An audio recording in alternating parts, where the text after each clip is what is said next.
Bueno, pues continuamos con esta primera jornada de los 10º encuentros sobre la transición, discurso político y intransiciones. Esta última ponencia a cargo del profesor Alfonso Pinilla García, también un clásico desde los inicios de estos encuentros. El profesor Alfonso Pinilla García es profesor titular de Historia Contemporánea en la Universidad de Extremadura y fue profesor invitado en la Universidad de Artois, en Francia. Ha escrito además varios libros y artículos relacionados con la percepción del acontecimiento histórico en los medios de comunicación, así como con la definición teórica y metodológica de la historia del tiempo presente. Sus trabajos se enmarcan sobre todo en el contexto histórico de la transición política a la democracia en España y es miembro además fundador del Grupo de Investigación Historia del Tiempo Presente, que se dirige desde esta facultad de la Universidad de Extremadura. Sin más dilación, su ponencia, titulada Incertidumbre y azar en los procesos de transición a través del discurso político. Seguimos con el discurso político.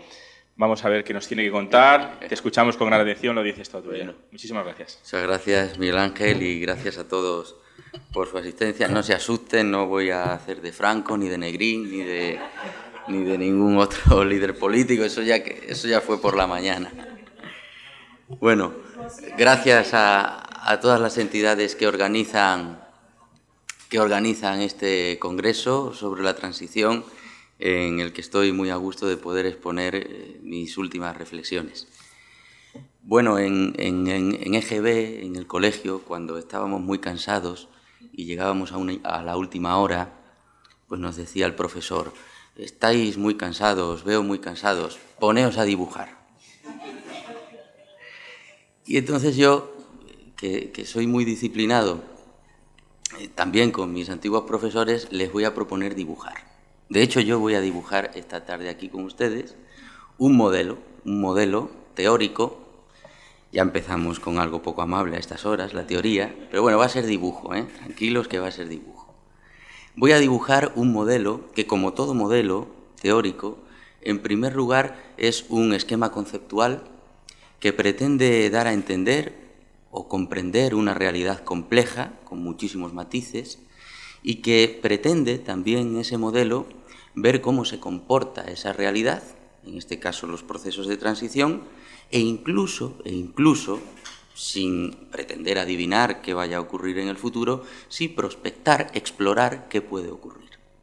Así que el objetivo que me planteo con ustedes es una especie de proponer algo así como una teoría de la evolución política, que vamos a aplicar a la transición a la democracia en España, pero que sirve sobre todo para comparar, porque para eso están los modelos, comparar distintos modelos, distintos casos de transición, distintos procesos de transición. Actualmente lo que estoy haciendo en mi investigación es aplicar este modelo que les voy a exponer a la transición política, pero comparándola con otras transiciones políticas de calado, como la transición francesa, como la Revolución Francesa o como la Revolución Bolchevique. Es un ejercicio muy arriesgado, pero como estamos a unas horas que conviene relajarse, pues en este contexto de dibujar para no cansarse, les propongo esta reflexión.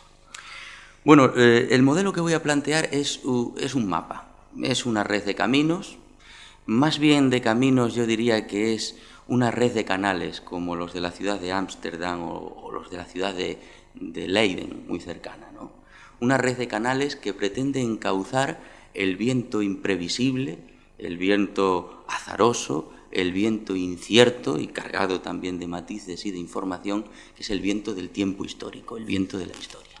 Aquí hemos tenido oportunidad a lo largo de toda la mañana y de toda la tarde de sentirnos casi apabullados por una tormenta de información excepcionalmente expuesta por todos los profesores que han tenido el uso de la palabra hasta ahora. Y entonces yo les voy a proponer una red de canales simplemente para intentar encauzar ese mar de información que a veces nos desborda, para comprender cómo pueden funcionar, cómo funcionarían, cuál es la lógica interna de los procesos de cambio político, de los procesos de transición. Ese viento de la historia, por supuesto, lo analizamos nosotros, quienes nos dedicamos a estudiar el pasado, lo analizamos desde la lógica, estableciendo relaciones de causa-efecto, pero normalmente los historiadores que siempre somos algo ventajistas porque analizamos las cosas una vez han ocurrido ya, olvidamos un factor esencial en la vida, que es el factor del azar y de la incertidumbre. Les voy a contar una anécdota que desde mi punto de vista explica muchas cosas. Una profesora mía de instituto, de secundaria, en mi pueblo, fue a un viaje de recreo y de placer junto con su hija a Nueva York un verano. Y estaba paseando tranquilamente por Central Park y se quedó anonadada, sorprendidísima, cuando por Central Park, Nueva York, ya Nueva York es inmensa, Central Park ni les cuento, ve a una pareja de mi pueblo, a un chico y una chica de mi pueblo, que estaban de viaje de novios y se encontraron un pueblo de 16.000 habitantes y se encuentran allí 4 personas de ese pueblo en Nueva York. Y me decía María, mi profesora, fue toda una casualidad. Yo creo, y esta es la definición que les ofrezco del azar, que más que casualidad, el azar es causalidad improbable que de pronto se manifiesta. Porque no es que fuera imposible que se los encontrara, es que era poco probable que se los encontrara. Porque posible, es perfectamente posible que una pareja de novios decidiera pasar su semana de descanso allí en Nueva York, y perfectamente posible es que mi profesora hiciera y decidiera lo mismo. Por lo tanto, debemos empezar a definir y a diferenciar en estos procesos de transición y en el análisis de la historia lo posible, lo probable y lo imprevisto. Debemos contar y debemos abrir el abanico a los posibles resultados de cualquier crisis, y una vez analizando cómo interaccionan esos posibles resultados, esos posibles jugadores ante cualquier crisis, intentar establecer, en función de las preferencias de esos jugadores, cuáles son los resultados más probables que pueden, pero no necesariamente tienen, que darse. Esa diferenciación entre lo posible y lo probable me hace desembocar en eso que olvidamos tanto los historiadores, la introducción de la incertidumbre en nuestros objetos de estudio. El pensar, porque lo vemos desde el presente, que aquel proceso está acabado, cuando estaba lleno de incertidumbre, de azar, de cuestiones imprevistas que pudieron dar lugar a que la crisis desembocara en otros derroteros. Por eso, en muchos de mis trabajos siempre propongo esta metáfora, la metáfora de que la historia, el resultado de lo que vemos, camina a lomos de una tela de araña con 3 ingredientes fundamentales, que va a ser el primer dibujo que les propongo. El primer ingrediente, los desajustes, los problemas, los antagonismos, las crisis. Todo proceso de cambio político surge porque hay problemas a los que debemos dar cauce. Hay desajustes que debemos enfrentar y regular. Ese es el punto central de la tela. Y ante ese punto central se abren alternativas, posibilidades, y empezamos a convertir el lienzo blanco de la historia en un poliedro con muchas caras. Y solo lo comprenderemos si comparamos las caras de ese poliedro. Solo comparamos para comprender. Ese es un elemento básico de cualquier trabajo del historiador. Por eso, ante cualquier análisis de cualquier transición o de cualquier proceso de cambio, conviene establecer las causas de la crisis del régimen vigente, pero a continuación poner de manifiesto también las posibilidades inciertas y abiertas que se abren de cara al futuro. Pero con eso no está completa la tela de araña. Si esto fuera una tela de araña, convendrán ustedes conmigo en que nunca cazaría mosquitos, porque los mosquitos escaparían por entre las hebras radiales de la tela. Hace falta un tercer ingrediente: las hebras transversales, la interacción de esas bifurcaciones iniciales, de esas hebras radiales, de esas posibilidades abiertas con la crisis. Así que para analizar un proceso de transición hay que establecer por qué el sistema político vigente entra en crisis. Hay que poner de manifiesto cuáles son las posibilidades de evolución en el futuro, y hay que establecer cómo esos actores interaccionan entre sí, pactando para llegar a acuerdos y diciendo por qué se producen esos pactos, o luchando para exterminarse, incluso a veces violentamente entre sí. Por eso este será el primer dibujo a partir de la cual voy a fundamentar los principios básicos de esto que les propongo, mi teoría de la evolución política, llamémosla así, con todos los entrecomillados que ustedes quieran. Esta teoría de la evolución política se articula en torno a estos 5 conceptos. Han sido expuestos de diferente forma y con brillantez, por ejemplo, por el profesor Moradiellos, con el que he tenido una sintonía mientras hablaba. Bueno, decía, pues casi no hace falta decir nada de lo que yo voy a decir esta tarde, todo lo ha puesto de manifiesto él. Yo voy a conceptualizar y voy a aludir en buena parte a muchas de las reflexiones que él ha expuesto. Pero, como digo, la articulación de mi teoría se desarrolla en torno a estos 5 conceptos. En primer lugar, un principio físico. Todo lo que se amplifica sin freno acaba desajustándose. Si vamos a 3 por hora en nuestro coche y damos un breve giro al volante, se produce un bamboleo agradable y nos reímos. Pero si amplificamos sin freno, sin regulación, esa capacidad que tiene el coche, la velocidad, ese fenómeno lo vamos amplificando y de 5 por hora pasamos a 20 y después a 50, a 120 o a 200, el leve giro que produjo un bamboleo agradable a 3 por hora se convierte, cuando damos ese leve giro a 200 kilómetros, no en un bamboleo, sino en vueltas de campana. Todo lo que se amplifica se desajusta y vemos cómo cada vez que un sistema entra en crisis es porque viene precedido de una etapa, permítanme la expresión, de vacas gordas, donde creíamos que todo estaba atado y bien atado, donde el sistema parece triunfar, donde parece que hemos llegado a los éxitos y a los objetivos que nos habíamos marcado. La amplificación es un fenómeno físico, la entropía, conduce siempre al desajuste. Y ante el desajuste se abren bifurcaciones o alternativas, soluciones ante la crisis. Y esas soluciones interaccionan para pactar o para luchar. Y en función de cómo interaccionan, el sistema precedente muta agresivamente, se produce un cambio radical sin continuidades del pasado, muta regresivamente en un proceso de involución y vuelve a las esencias primigenias y entonces el sistema desajustado se recupera y no cambia, o muta progresivamente, que es lo que ocurre en la transición política hacia la democracia, una mutación progresiva del franquismo en un sistema democrático que acaba siendo en el fondo y al final una mutación tan considerable que se aleja cuasi radicalmente, como ha explicado el profesor Moradiellos, de sus orígenes. Mutación progresiva, agresiva o regresiva, los 3 resultados posibles cuando iniciamos el proceso de transición. Vamos a ilustrar con imágenes y algunas escenas cada uno de estos procesos, porque después vendrá el siguiente dibujo con el que terminaré mi exposición para que no se aburran demasiado.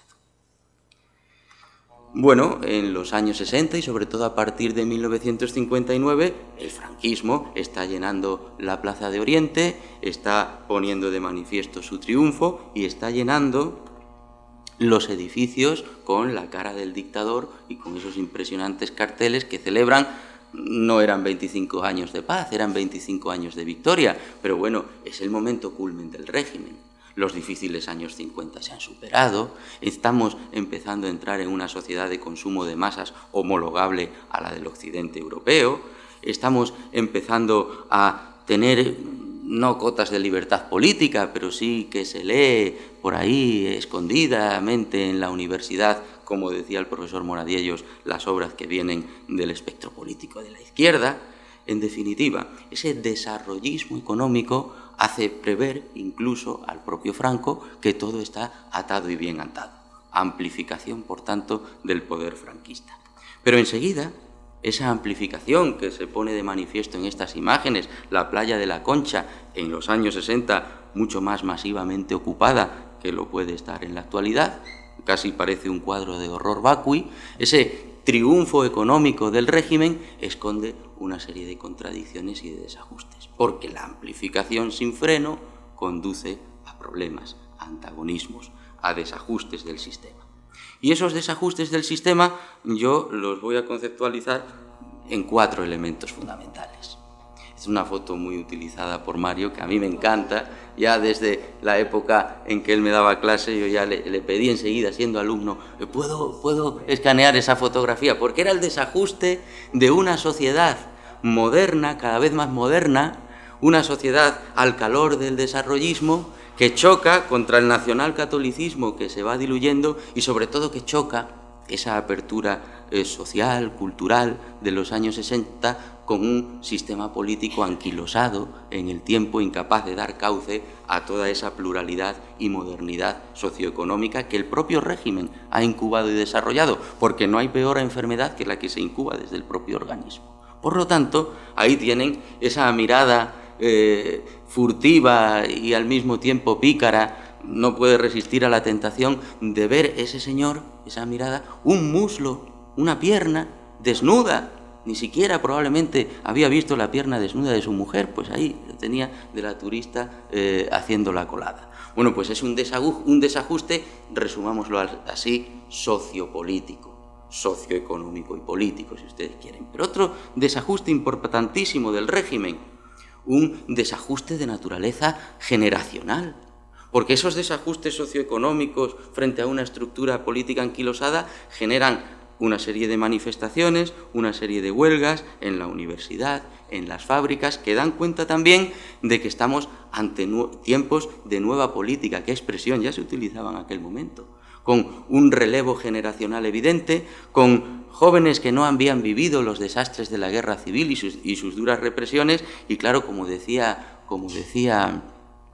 Unamuno, de lo no vivido no cabe anhelo ni temor.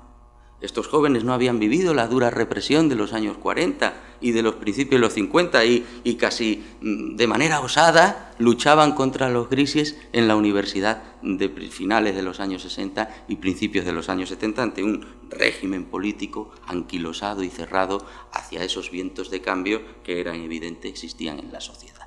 Por lo tanto, ya tenemos también un desajuste generacional, una gerontocracia gestionando el sistema y una sociedad renovada, muy renovada a partir del baby boom, generacionalmente, que tenía otras demandas de libertad, demandas de pluralismo político que chocaban contra esa cerrazón y esa clausura. Y un tercer desajuste importantísimo que no podemos olvidar, el desajuste de la España de Franco, de la España dictatorial de Franco, con un entorno internacional occidental rodeado de democracias. La revolución de los claveles había tenido lugar en el 73, Francia era una democracia liberal, lo mismo el Reino Unido, lo mismo la Alemania occidental, y fíjense ustedes aquí el apoyo de Giscard d'Estaing en dos referencias de la prensa gala, de periódicos, llamémoslos así, de centro derecha, Juan Carlos frente a la realidad española, dice Giscard d'Estaing: vuestro país tiene su lugar en la Unión Europea. Menos mal, en el 75 lo dice, luego por las razones que ya sabemos no entramos en el 86. Pero ahí está, en medio, haciendo equilibrio, el rey Juan Carlos en ese alambre. Y saltando por encima de los Pirineos, Giscard d'Estaing, en un bocadillo que ustedes no leen porque no se ve bien, ya no hay más Pirineos, apoyo de Francia a la transición española. Pero no solo apoyo de Francia en ese momento a la transición española y al proceso de cambio que va a iniciar el rey Juan Carlos, sino también apoyo, por ejemplo, de los Estados Unidos, de la administración de Jimmy Carter, cuando ante las primeras elecciones de junio de 1977 ofrece a la UCD, y esto lo he podido documentar con una serie de rastros históricos que he encontrado, le ofrece la administración Carter a Adolfo Suárez el dinero como quieras y cuando quieras para articular y subvencionar la campaña electoral de UCD de cara a las primeras elecciones de junio de 1977. Esto que siempre había sido un rumor, que había sido siempre una valoración, ya lo podemos documentar. Es que no es poco el apoyo norteamericano a una de las opciones políticas fundamentales al reformismo que impulsa la transición. O los fondos que vienen de la Fundación Eber de la socialdemocracia alemana al Partido Socialista, que no debe olvidarse tampoco, y seguro que aquí Alejandro nos puede contar algo de eso. Lo que nos lleva a una cuestión fundamental. Para entender la transición política hacia la democracia en España debemos estudiar cada vez de manera más exhaustiva su dimensión internacional. Por ejemplo, el papel de los Estados Unidos en el contexto del 23F, cuestión interesantísima, de la que hay indicios muy importantes y muy interesantes, en los que no entraré. La dimensión internacional de la transición, este desajuste entre un entorno democrático y un sistema político, el español, anquilosado en una dictadura, es otra de las causas de ese desajuste que nos conduce al proceso de cambio. Y el cuarto y último desajuste, casi biológico, el inevitable hecho biológico, un desajuste que afecta a la perpetuación del sistema. Efectivamente, estos regímenes personalistas tienen una naturaleza muy particular.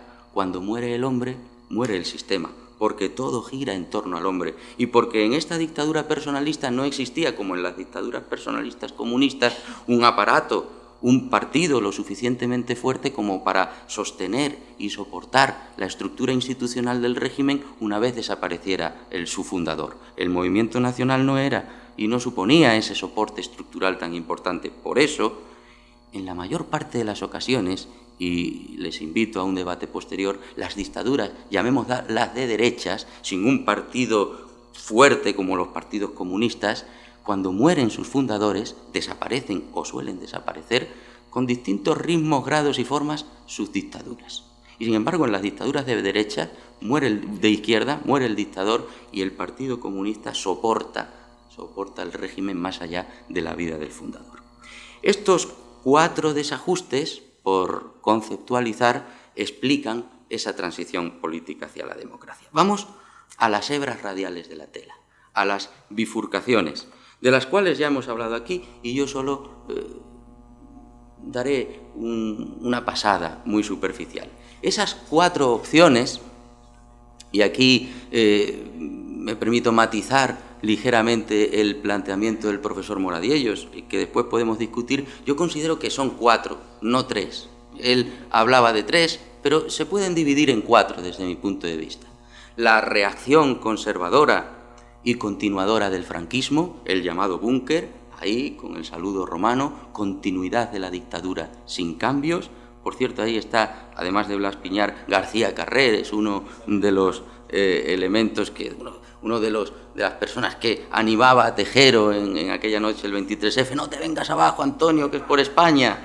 Bueno, pues la reacción, el búnker continuista, la reforma suarista. Martín Villa afirmó que la transición es una obra de teatro, metáfora para nuestras amigas analistas del lenguaje, donde el empresario sería el rey Juan Carlos, el que establecería el proyecto, mejor dicho, el empresario es el que daría el impulso, el guionista de la transición sería ese personaje siempre en la sombra, Torcuato Fernández Miranda, tras el crucifijo, quien en un fin de semana en Navacerrada pergeñó la ley de reforma política, cuentan las crónicas, y el galán, el actor protagonista de la obra de teatro sería Adolfo Suárez.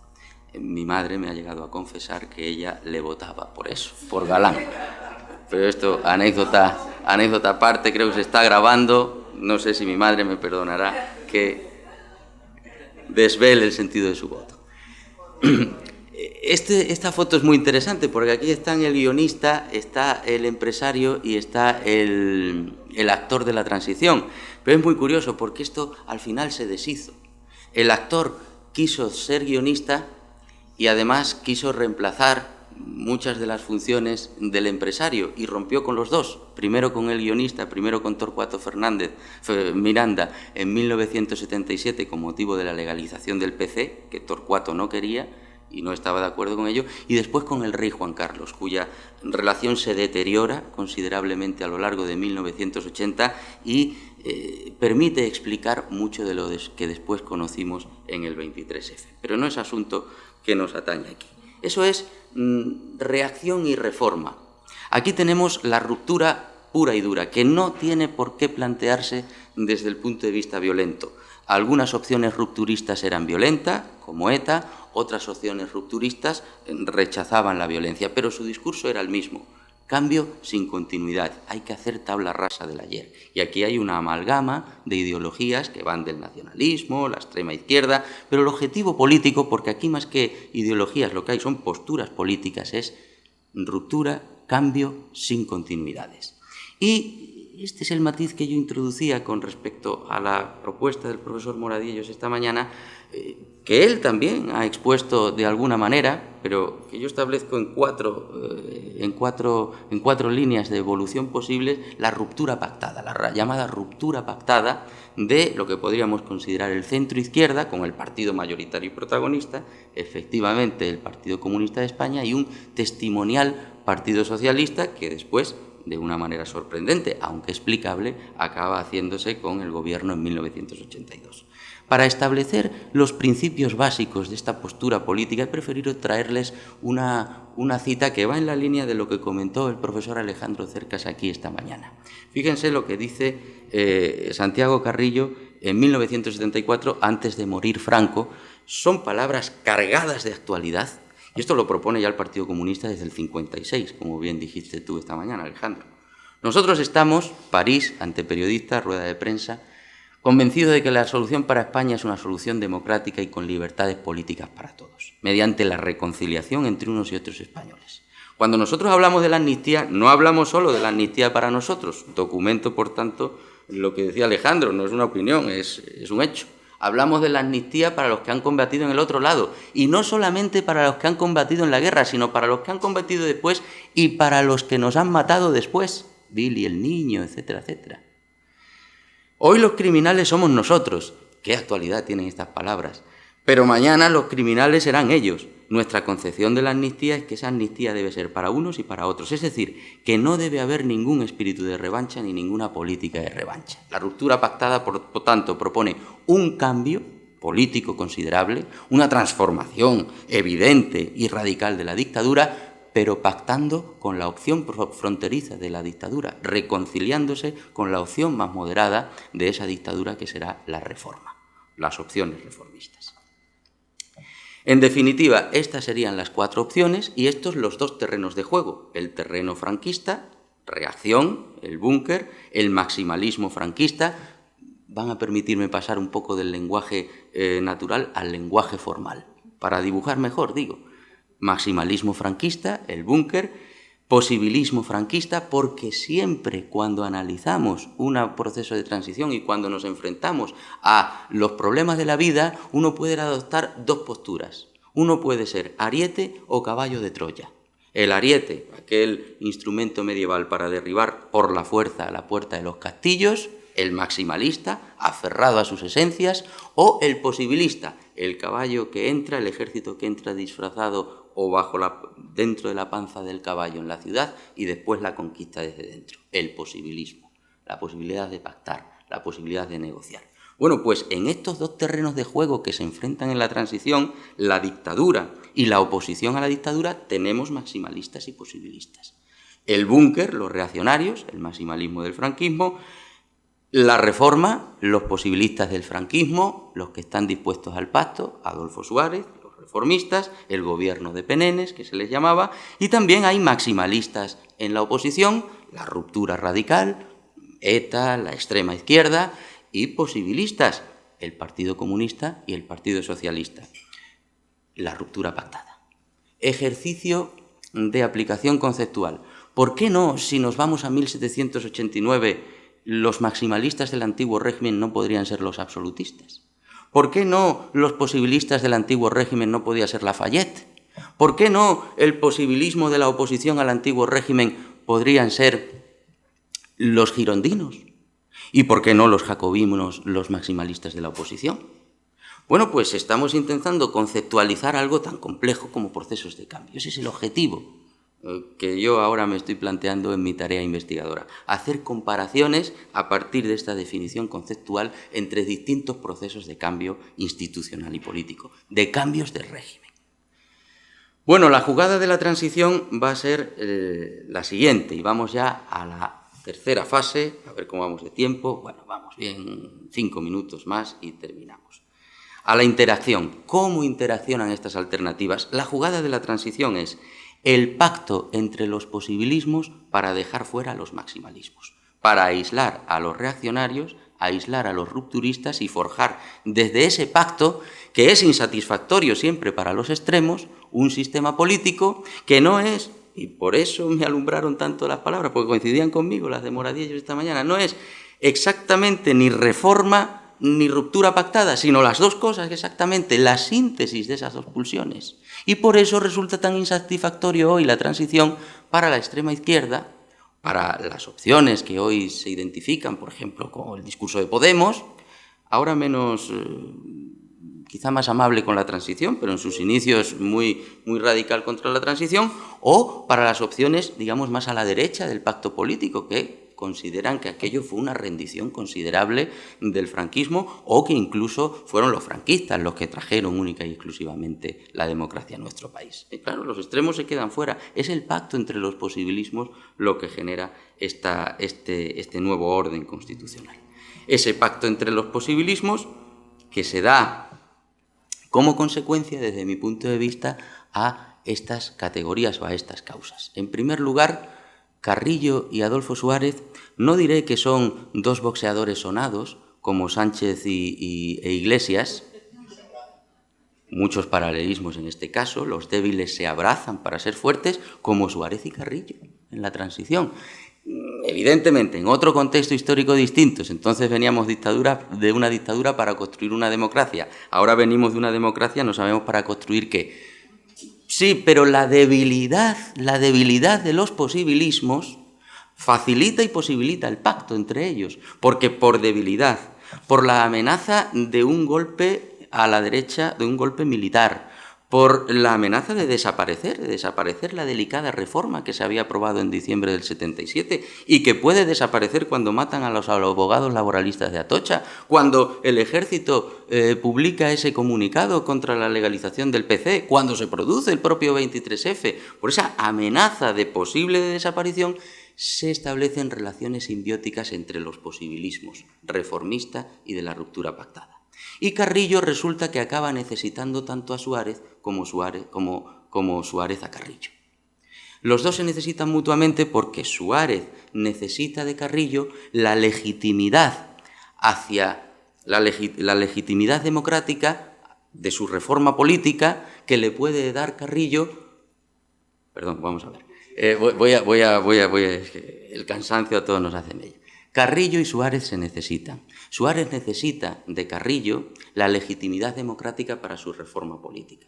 Con el sí, voy a aceptar esta reforma política, necesito la legalización y voy a concursar, voy a aceptar la democracia liberal y voy a presentarme en este nuevo orden democrático. El sí de Carrillo necesita y legitima la reforma política de Suárez. Porque ¿cómo explicar que vamos a transitar hacia una democracia? ¿Cómo explicarlo? ¿Cómo lo vas a explicar, Suárez, sin el concurso de la primera fuerza de la oposición, que era el Partido Comunista?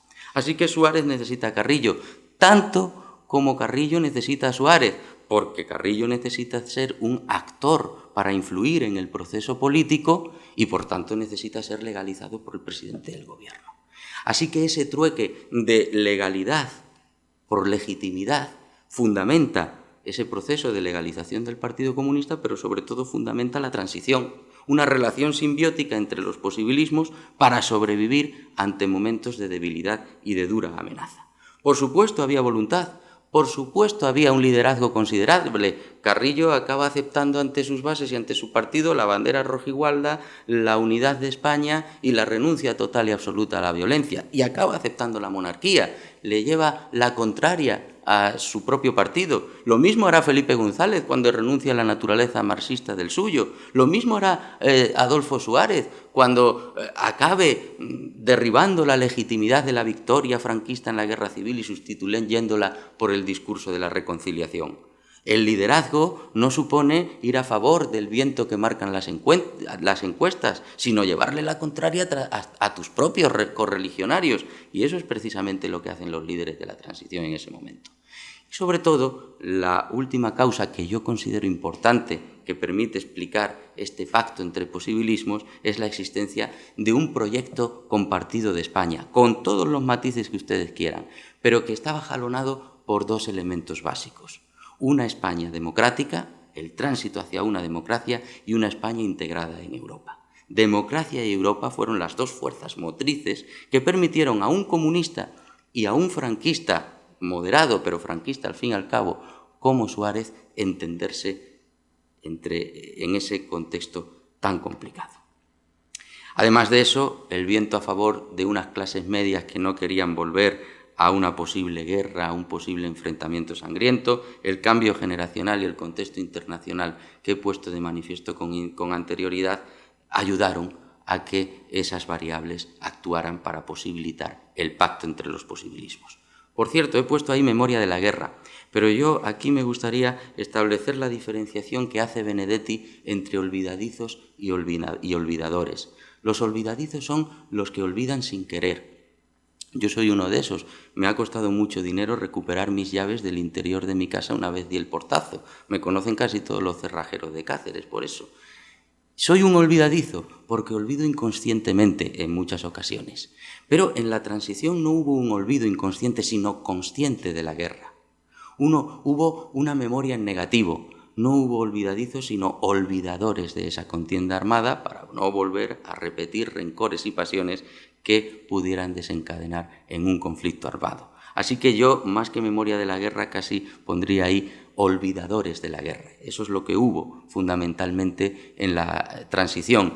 Y el olvidador, el olvido consciente, es una forma de memoria. Es una forma indirecta de hacer memoria, porque cuanto más intentas olvidar algo, lo estás recordando. La guerra civil estuvo muy presente en el proceso de transición política, aunque no se dijera de manera explícita. Y ya terminamos con nuestro dibujo. Este es el dibujo que les propongo. Yo creo que por aquí, estos son los canales por donde se encauzan los vientos de cambio cuando un régimen transita hacia otro.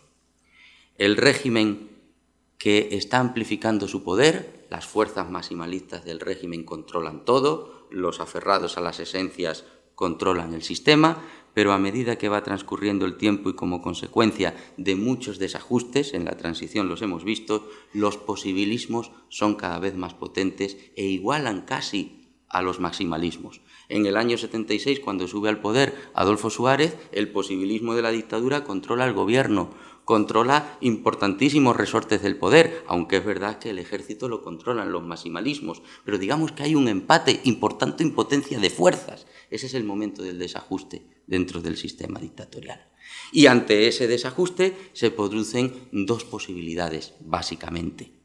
La posibilidad de que los posibilismos de uno y otro lado, del franquismo y de la oposición, se alíen, pacten, o la posibilidad de que los maximalismos luchen y acaben incluso dando lugar a regueros de sangre. Y esos dos estados fueron tan posibles como existentes en la transición, porque al final primó el pacto, sí, pero anda que no hubo reguero de sangre.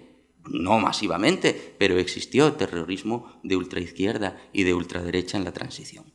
Y según hacia dónde vaya esa balanza, tendremos distintos tipos de mutación. La mutación progresiva, cuando los posibilismos se ponen de acuerdo y entonces hay cambio y continuidad con respecto al pasado. La mutación agresiva, cuando gana la oposición radical al sistema y controla los resortes del poder, o la mutación regresiva, la involución, la vuelta a ese pasado que, aunque se desajustó, acaba resistiendo de una manera viable.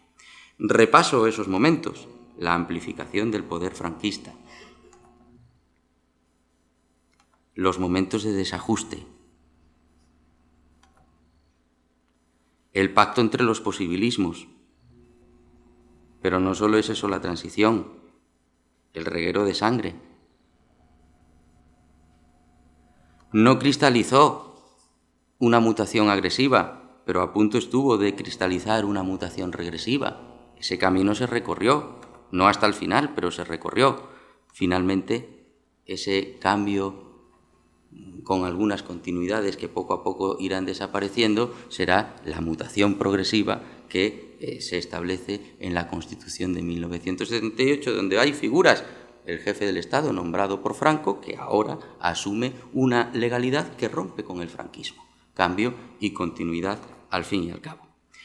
En definitiva, lo que les propongo es un mapa teniendo en cuenta que la historia que estudiamos en los libros es, al final, uno de esos recorridos, el que finalmente cristaliza. Pero por debajo de lo que cristaliza, por debajo de eso que vemos, hay toda una tela de araña y un intrincado haz de caminos que pudo darse, que también se recorrieron parcialmente y que no se dieron por una serie de causas, y esa es nuestra asignatura pendiente como historiadores, explicar por qué no se dio lo que pudo darse. Termino con una conclusión. Para comprender lo que finalmente cristalizó, conviene explorar lo que pudo haber ocurrido. Es una buena manera, creo yo, de gestionar ese concepto tan interesante de el azar y de la incertidumbre, incorporarlo a nuestros objetos de estudio, que Pedro Salinas, por ejemplo, de una manera magistral, describe en este famoso poema de Seguro Azar, con el que termino.